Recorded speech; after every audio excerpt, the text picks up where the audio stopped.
You're not behind, you're buried under distractions you didn't choose. We all wake up hoping for more time. Time to breathe. Time to fix the things we let slide. Time to feel like we're in control again. But maybe the truth is simpler and much harder to accept. It's not that we need more time, it's that we need fewer distractions and stronger boundaries.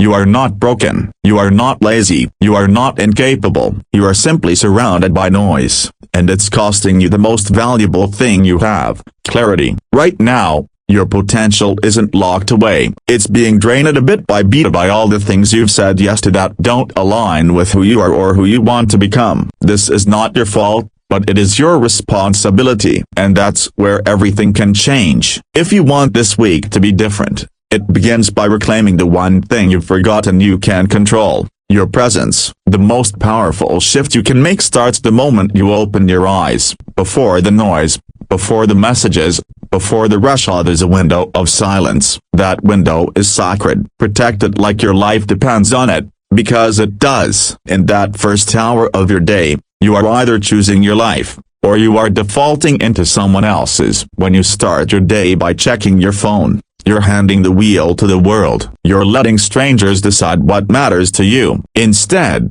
sit in silence, even for just 5 minutes. Ask yourself, what is mine to do today? Who am I when no one's watching? What can I create that aligns with peace, not performance? Make that space yours. Do not negotiate with it. Do not share it. That first hour sets the tone for every hour that follows. Give yourself the chance to lead your day instead of chasing it. But even the most sacred hour is not enough if your day is filled with obligations you never agreed to. That's where clarity becomes armor. Most people walk around with a to-do list, constantly overwhelmed by what they haven't finished. But those who truly lead their lives have something more powerful: a no list. Every yes you say to something meaningless is a no to something deeply important. If you don't make a list of what you refuse to do, the world will fill in the blanks for you. Say no to unnecessary meetings. Say no to notifications that beg for your dopamine. Say no to the people who constantly dump their drama on your peace. Say no to explaining yourself to those committed to misunderstanding you.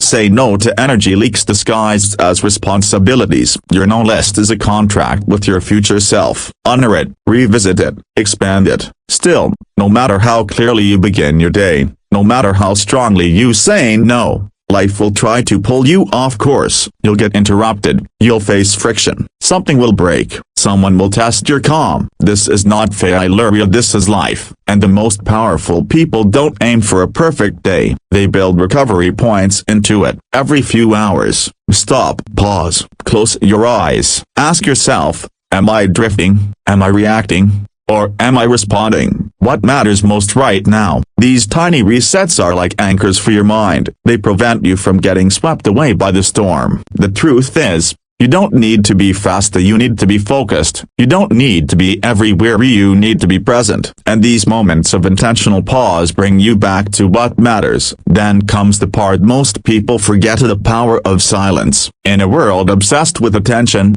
with sharing every move and proving every step, you have to ask yourself, what if your best work happens in silence? What if your growth is not something to be broadcasted? Work in the shadows. Master your craft quietly. Let your discipline speak for you. Let your results make the noise. You don't need applause for every seed you plant. The harvest will come, and when it does, it won't need validation, it will speak with undeniable power. There was a man, let's call him Daniel. For years, Daniel lived in a constant state of noise. He worked hard, said yes to everyone, tried to please everyone, but somehow always ended each week feeling further behind. One night, after a series of missed deadlines and disappointed promises, Daniel sat alone in the dark. No tears, just silence, just a quiet, aching feeling of this isn't working. And in that silence, something shifted. He took out a notebook and wrote down 7 decisions, not resolutions, not dreams, just clear,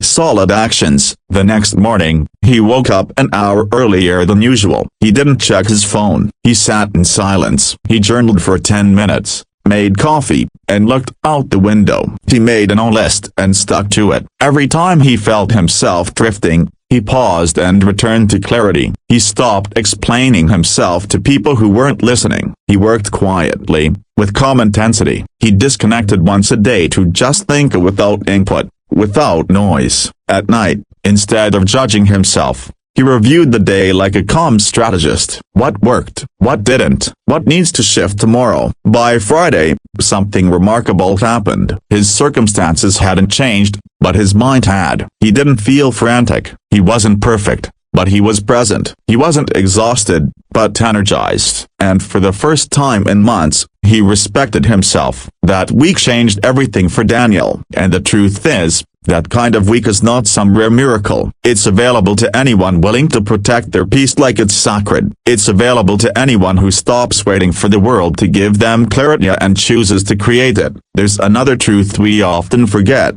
Your energy is a currency. Spend it well. Every time you argue online, it costs you. Every time you scroll endlessly, it costs you. Every time you let someone else's mood dictate your it costs you. Stop bleeding energy into things that don't matter. Instead, invest that energy into creation, not consumption, into healing, not numbing, into meaningful action, not empty reaction. Learn to identify what drains you and cut it off. The most productive week of your life won't come from doing more, but from protecting the energy that powers everything. And to protect that energy, you need space. You need to disconnect, even briefly, to reconnect to yourself. You won't find clarity staring at your screen. You won't feel peace when your attention is always under siege. So once a day to unplug, sit under the sky, walk in silence, eat without a screen, let your brain breathe, let your soul catch up. That space is not a luxury, it's oxygen, and without it,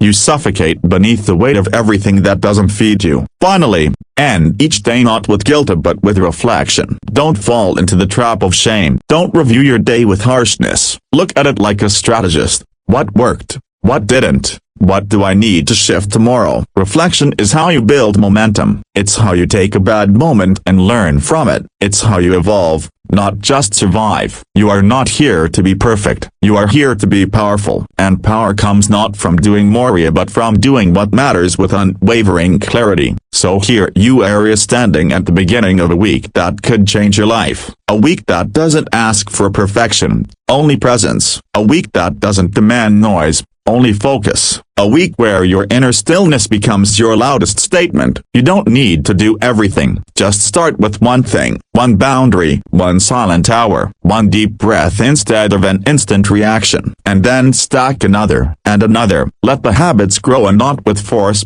but with consistency. This is your moment. Reclaim it. Not tomorrow, not next month. Now, let this be the week where you stop living on autopilot. Let this be the week where your strength becomes quiet. Your actions become intentional, and your life begins to reflect the clarity you've always had inside you. No one needs to understand your transformation. Let them see it in your results. Let them feel it in your presence. Let them wonder how you became so calm, so clear, so grounded while the rest of the world was spinning. You'll know the answer, because you'll have lived it. This is your week. Own it.